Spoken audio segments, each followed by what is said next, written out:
Hey guys, so scientists discover dozens of new ancient artifacts every single day, but only a few of them can be actually called sensational. Archaeological finds allow us to touch antiquity and explain mysteries that have been left unsolved for millennia. Some discoveries are made by professional archaeologists, and others are just by normal people like you and me who accidentally find themselves facing history. So today we're going to talk about the most unusual discoveries around the world. Buckle up. Geometry 1,000 years ahead of Pythagoras. So Dr. Mansfield from the Scientific School of Mathematics and Statistics carried out a real mathematic, historical, and archaeological study. He studied clay tablets with cuneiform characters that had been in an Istanbul museum for over a century. So they were discovered in the 19th century in Iraq, and the artifacts are approximately 3,700 years old. Now, the mathematician paid special attention to a tablet designated SI 427. It was discovered during the 1894 expedition, where Baghdad is currently located. Dr. Mansfield first learned about the tablet from an archaeologist archive of previous excavations. He proved in his research that the images on it were symbols that used to be seen as an erratic array of lines was actually the oldest known example of applied geometry. Moreover, it was even older than the example of geodesics. The SI 427 tablet is dated to the late Babylonian period, from 1900 to 1600 BCE. It's the only known example of a cadastral document from that period that shows a plan using geodesics and measured ground boundaries. So in this case, the tablet provides legal and geometrical evidence to us about the field after it was divided and partially sold. But the most important and interesting thing was that the ancient Babylonians used what we now call the Pythagorean triple in their calculations.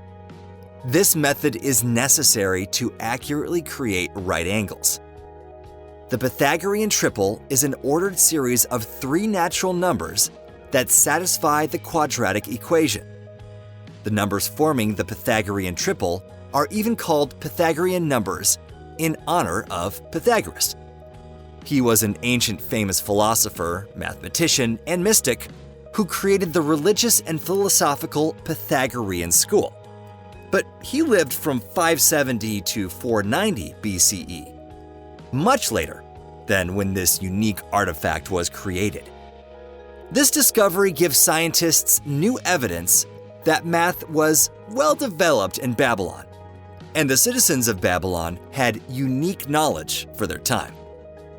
This is also new evidence that the Pythagorean numbers were known well before Pythagoras was even born. Ancient fruit basket. In the ancient sunken city of legend Heracleion, off the coast of Egypt, wicker baskets full of fruit were found that were preserved, get this, since the 4th century BCE. Additionally, scientists found hundreds of ancient ceramic artifacts and bronze treasures in the sunken ruins. The basket and other artifacts were untouched since the city disappeared beneath the waves in the 2nd century BCE.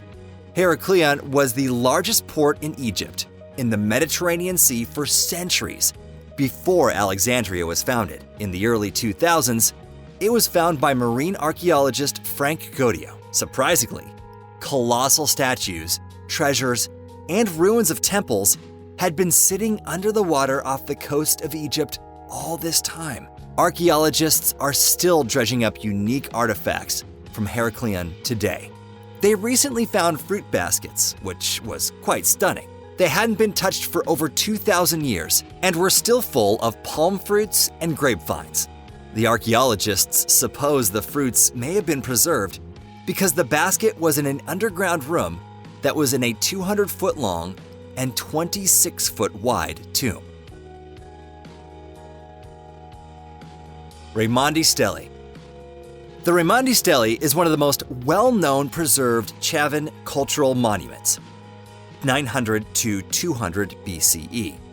The granite tile has surprisingly detailed images of the staff god and was found during the excavation in Chavan de Huantar, an archaeological complex that gives us the culture's name.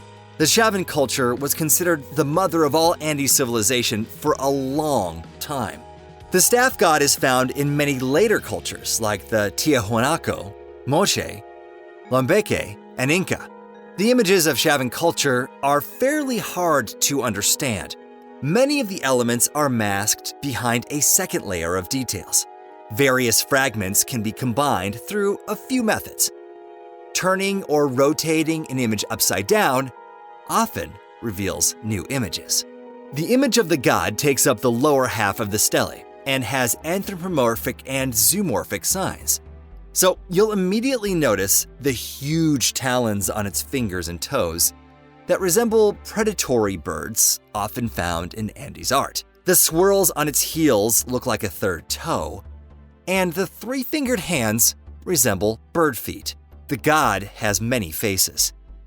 4 eyes and 2 huge mouths can be combined in at least 3 different ways. The images look like cats and crocodiles. Part of the faces are upside down. The god's head is covered in tangled snakes, not hair.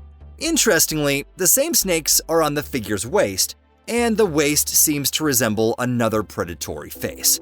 The god's hands hold 2 staffs. The staffs and their tops resemble snakes. They also hide upside-down tusky faces. The base of the staffs look like the heads of predatory birds. A lake of mercury under a pyramid. In 2003, after a series of heavy rains in the ancient city of Teotihuacan, the soil opened up and revealed an entrance to an underground tunnel carved out by the locals about 1,800 years ago. The tunnel excavation began in 2009. Now, at first, a remote-controlled Taluk 2TC robot was lowered in. The smart machine traveled 60 feet farther than people could and used an infrared camera and laser scanner to find a cross-shaped cave ahead. Further work was done by hand.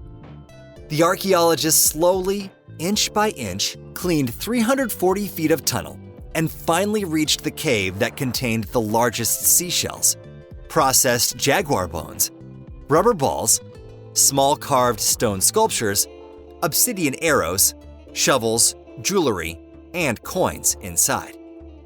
The cave floor was dotted with hundreds of clay balls from 1.4 to 4.7 inches across, covered in pyrite. They looked like they were made of gold. The researchers supposed these objects were used in rituals. It's possible that priests of ancient citizens came here for rituals. Now, the archaeologists had found mercury pools before in ancient Mayan and Olmec cities that were used as portals between the living world and the afterlife. It's possible that more excavations under the temple of the feathered serpent will reveal the vault of a Teotihuacan ruler.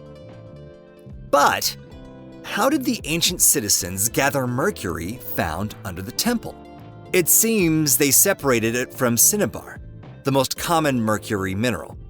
When heated, the mercury would flow down into a prepared vessel in small drops. Much time and energy was needed to fill the lake with mercury. By the way, the very red cinnabar was used by some Mesoamerican tribes as paint for frescoes, temples, and their bodies. They mixed the cinnabar powder with iron oxide to make different red shades. Experts suppose that the widespread use of mercury may have caused the death of the Tikal citizens that flourished from the 1st to 9th centuries CE in modern Guatemala. Excavations in the central part of the city revealed 2 large reservoirs filled with water with a high mercury concentration. It's probable that this poisonous metal caused a local ecological catastrophe in the city. Well, that's all for today. Be sure to leave a like, subscribe, let me know something interesting that you learned today in this video too. And we'll see you again next time.